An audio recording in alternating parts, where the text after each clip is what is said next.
Bharat Ratna doctor Bhimrao Ambedkar को कोटि कोटि नमन। ये कार्यक्रम डॉक्टर भीमराव अंबेडकर के जीवन पर आधारित है, जहां भारत की जनता के प्रति उनके योगदानों को पूरी सजगता से चित्रित और रेखांकित करने का प्रयास है। कार्यक्रम में दिखाई गई घटनाएं लब्ध प्रतिष्ठ पुस्तकों से ली गई हैं। इस कार्यक्रम के जरिए चैनल की ओर से एक विश्वसनीय, सजग और सकारात्मक प्रयास है कि डॉक्टर बाबा साहेब भीमराव अंबेडकर के जीवन की संघर्ष यात्रा एवं गौरव गाथा पूरे आदर के साथ घर घर पहुंचे और उनके योगदानों से सभी संपूर्णता में परिचित और आह्लादित हों। रमा, थोड़ा तो पानी पी लो, थोड़ा पानी पियो। पी लेना रमा। रमा, जिद क्यों कर रही है बेटा? लो, फिर चालू है नाटक इनका। हाँ, बस हो गया अभी रमा, मुझे गुस्सा मत दिला। मैं कह रहा हूँ ना, जिद छोड़ो और पानी पी लो। लो। रमा, भीम ठीक कह रहे हैं, जिद छोड़ दो। अरे आप लोग भी कमाल करते हो। जिसे आप जिद का नाम दे रहे हो ना, वो जिद नहीं बल्कि अपने पति की क्षमताओं का विश्वास है।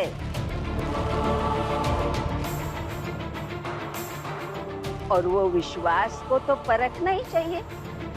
इसमें गलत क्या है? आप चुप नहीं रह सकते क्या थोड़ी देर के लिए? क्यों उकसा रही है रमा को?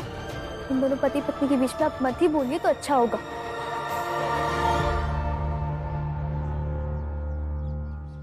रमा, देखो बेटा, तुमने किसी की नहीं सुनी, लेकिन अपने बाबा की तो बात मान। पी ले पानी। बाबा, कम से कम आप तो ऐसा मत बोलिए।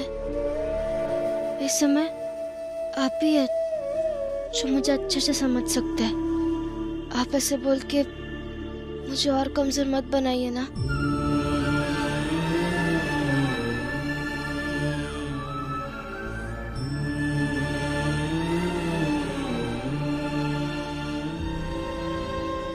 सर, अभी एक ही तरीका बचा है मेरे पास। मैं ऐसा करता हूँ कि अभी के अभी कॉलेज चला जाता हूँ और सारे शिक्षकों से मिलकर उन्हें विनती करता हूँ कि आप प्लीज पढ़ाना शुरू कर दीजिए। नहीं तो मेरी पत्नी रमा भूखी रहेगी, कुछ खाएगी नहीं, कुछ पिएगी भी नहीं।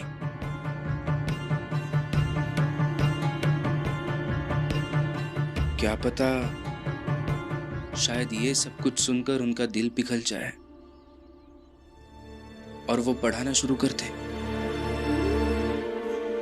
अभी इस समस्या को सुलझाने के लिए यही एक आखिरी रास्ता नजर आ रहा है। हाँ भीम, यही सही है इस समय तुम्हारे लिए। पता है, ये पत्नी, बच्चे, परिवार, यही जीवन का सच है। ये तुम्हारी किताबें, कॉलेज, ये फाइलें, ये सब नहीं, ये जीवन का झूठ है, सबसे बड़ा झूठ। वाह जीजा भाई वाह, कितनी बड़ी और सटीक बातें की है। आदमी को बहुत देर में समझ में आता है कि जीवन चलाने की इकलौती धुरी होती है कमाना, रोजगार करना और घर परिवार चलाना। भीम, किसी की बात मत सुन बेटा, तू जा कॉलेज जा और सब शिक्षकों के साथ बात कर जा। लेकिन कैसे?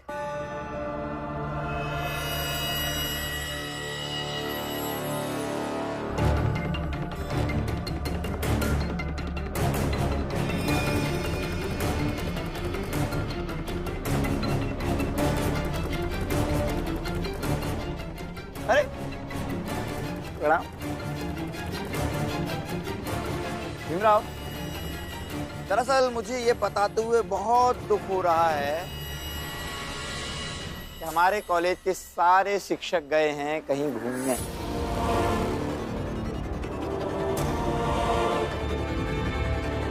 ये तो सबको पता है कि कॉलेज के सारे शिक्षक इस भीमराव को तो पढ़ाएंगे नहीं, पर हमें वो पढ़ाते हैं कॉलेज के बाहर, इसलिए गए।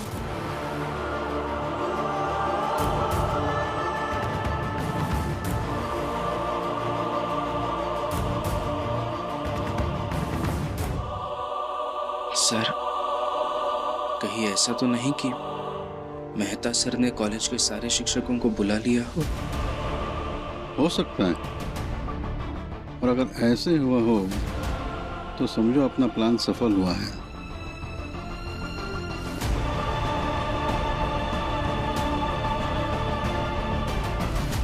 भीमराव, तुम इस रमाबाई के पति हो या इसका पतन हो, हाँ? देखो देखो, तुम्हारी नाकामयाबियों की वजह से तुम्हारी पत्नी रमाबाई भूखी प्यासी बैठी है, बेचारी। रमाबाई, कोई चिंता नहीं है इसे तुम्हारी। बहुत बहुत निष्ठुर है ये अपनी दुनिया में मस्त है। अपने प्रिय सर से ऐसी बातें कर रहा है जैसे जैसे इसकी कोई गुप्त योजना सफल हो गई है। क्यों भीमराव? हाँ?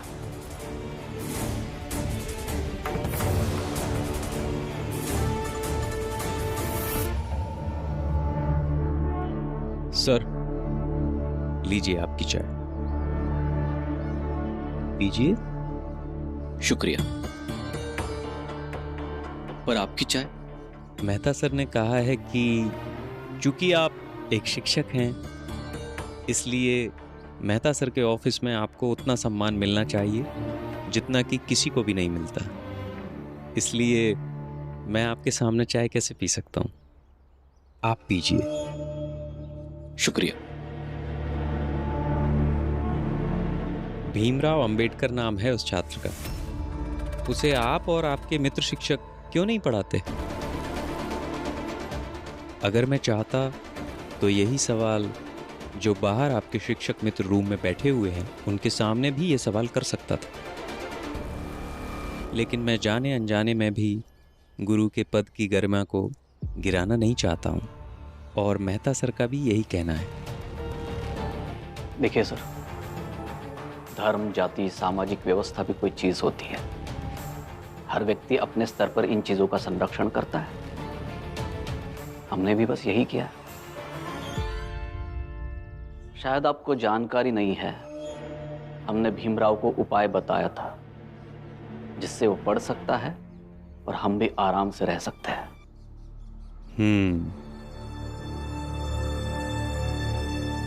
तो फिर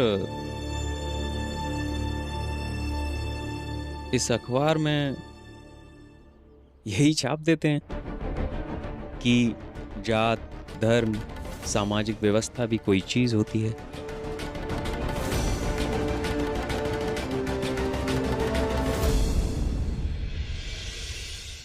देखें कब तक ये रमाबाई बिना खाए पिए जिंदा रह पाती है।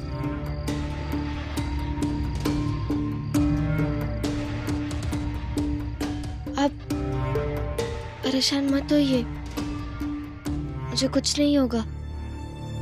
आपने इतनी बड़ी बड़ी लड़ाइयाँ लड़ी है, तो इस छोटी सी लड़ाई में आपकी पत्नी कैसे हार सकती है?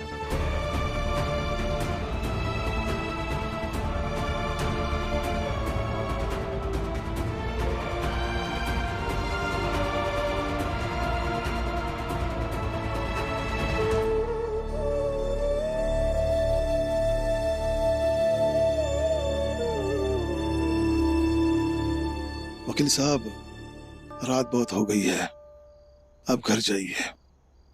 जो भी होगा हम आपको बताएंगे।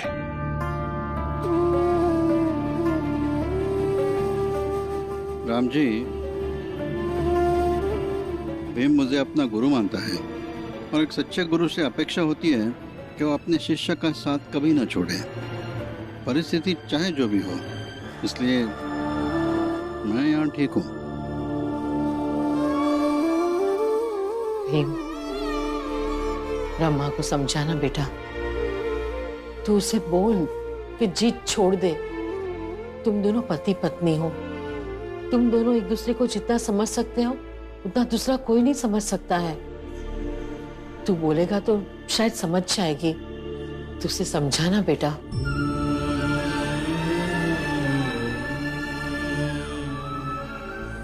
काश मैं रमा की उम्मीदों पर खरा उतर पाऊं।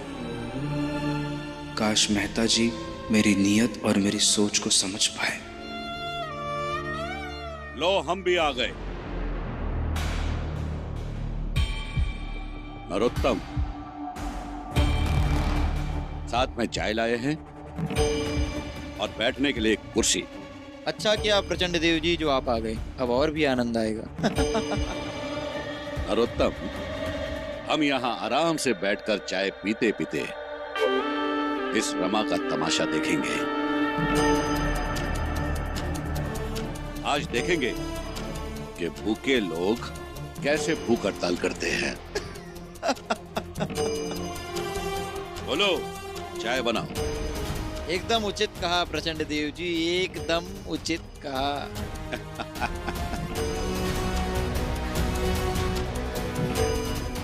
आपने सही किया जो आप यहाँ आ गए। देखिए ये तमाशा। वैसे भी कॉलेज के शिक्षक तो अब इस भीमराव को पढ़ाएंगे नहीं। पढ़ाएंगे साहब, पढ़ाएंगे।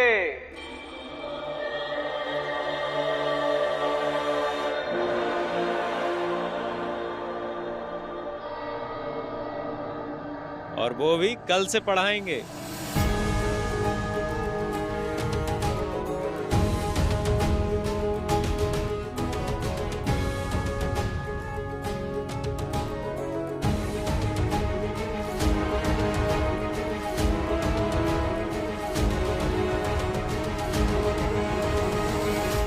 कौन है तू?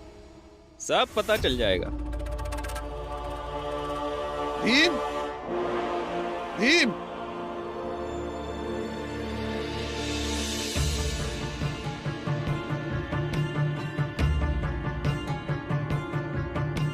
आपकी बात हो गई मेहता सर से? बात ही नहीं हुई, बल्कि उनके आदेश से तुम्हारा पूरा काम हो गया। क्या?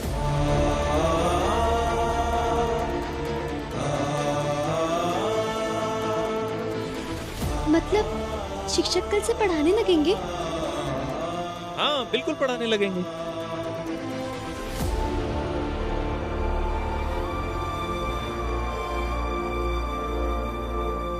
लेकिन ये हुआ कैसे? ये मैं यहाँ पर सार्वजनिक तौर पर तो नहीं बता सकता। भीम, ये चिट्ठी है, इसमें मैंने वो सब लिख दिया है जो जो हुआ है। अच्छा, मैं चलता हूँ और कल से तुम अपना कॉलेज जाना शुरू करो। और अगर तुम्हें कोई भी परेशानी होती है तो मुझे जरूर बताओ। धन्यवाद।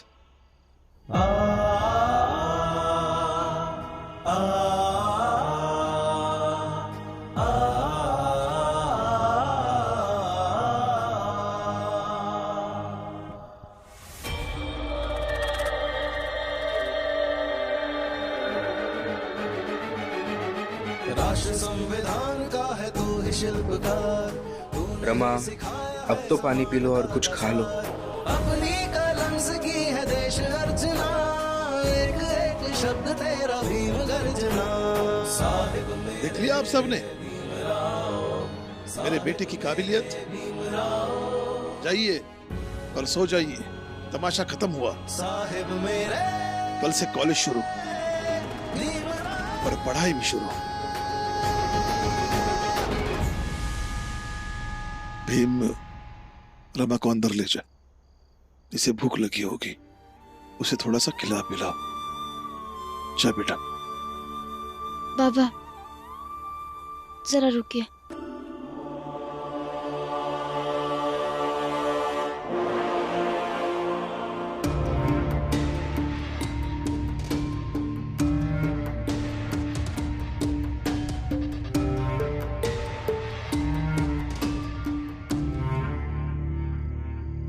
और आप लोग यहाँ से जाइएगा मत।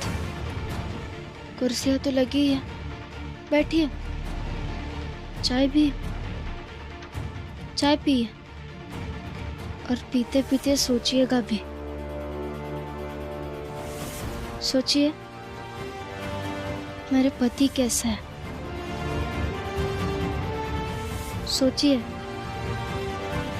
कि आप दोनों कैसे हैं, सोचिए कि हर लड़ाई में अंत में मेरे पति क्यों जीतते हैं।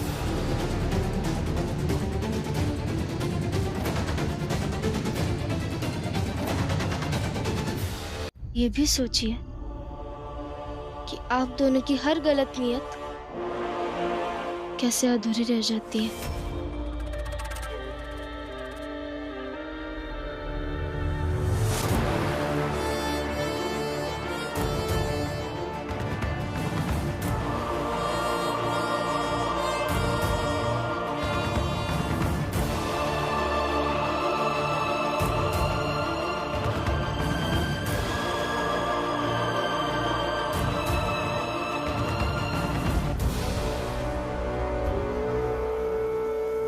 बैठो।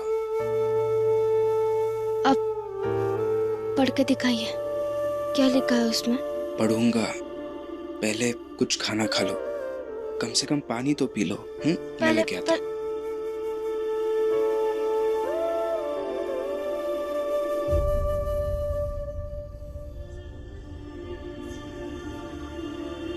ये लो रमा, पानी पी लो। अरे आप जीत गए, कल से आपकी पढ़ाई शुरू हो जाएगी। जिन लोगों को लगता था ना ये आप बस ऐसे ही योद्धा है जो कुछ दिन तक की हिम्मत दिखा सकते, उनको जवाब मिल जाएगा कि अब बहुत खास योद्धा है। अब मेरी भूख पे सब खत्म हो गई है, पहले चिट्ठी पढ़ के दिखाइए। नहीं, पहले तुम पानी पियो, फिर मैं चिट्ठी पढ़ूंगा। नहीं, लो पानी पियो रमा। लो।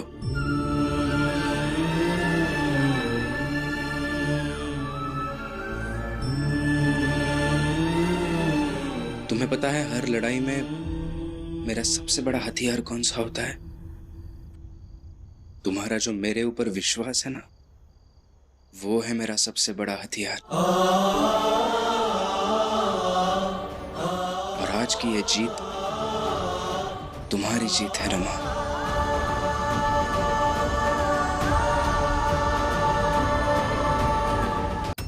अब चिट्ठी पढ़िए।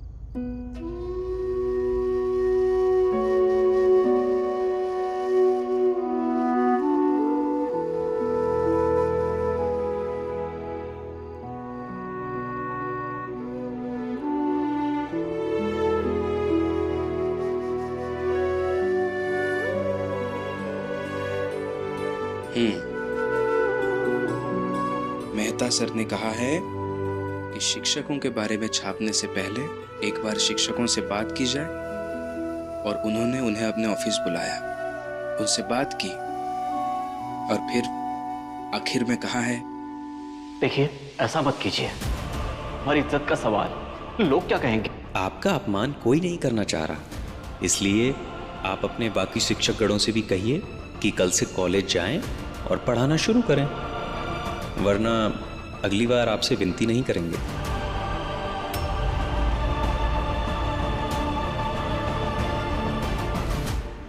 रमा, क्या लगता है तुम्हें इन्होंने मेरी मदद क्यों की होगी? क्योंकि आपकी बातों में दम था, आपकी बातें सच्ची थी और आपकी जो मांग थी वो जायज थी। नहीं, जायज मांगे तो मैं हर किसी से करता हूं, फिर सब ऐसा क्यों नहीं सोचते? सब मेरी मदद क्यों नहीं करते? मेहता सर ने मेरी मदद इसलिए की क्योंकि वो खुद एक बड़े आदमी हैं, वो खुद बहुत शिक्षित है, और इसीलिए मेरा ये विश्वास आज और ज्यादा प्रबल हो गया कि शिक्षा व्यक्ति को उस ऊंचाई तक ले जाती है जहां से हर कोई बराबर दिखने लगे। व्यक्ति पढ़ा लिखा होने में और शिक्षित होने में बहुत फर्क है। व्यक्ति का सिर्फ पढ़ा लिखा होना जरूरी नहीं है। सही मायने में अगर शिक्षा ग्रहण की जाए तो व्यक्ति की गुणवत्ता बढ़ती है, चाहे वो व्यक्ति हमारी जात का हो या किसी और जात का। और मुझे पूरा विश्वास है रमा, आज नहीं तो कल हर जात के लोग ये बात समझेंगे कि जीवन की गुणवत्ता बढ़ाने का एकमात्र जरिया शिक्षा है। और मैं इस बात की वकालत जीवन भर करता रहूंगा कि पढ़िए, लिखिए, लेकिन साथ में शिक्षित बनिए,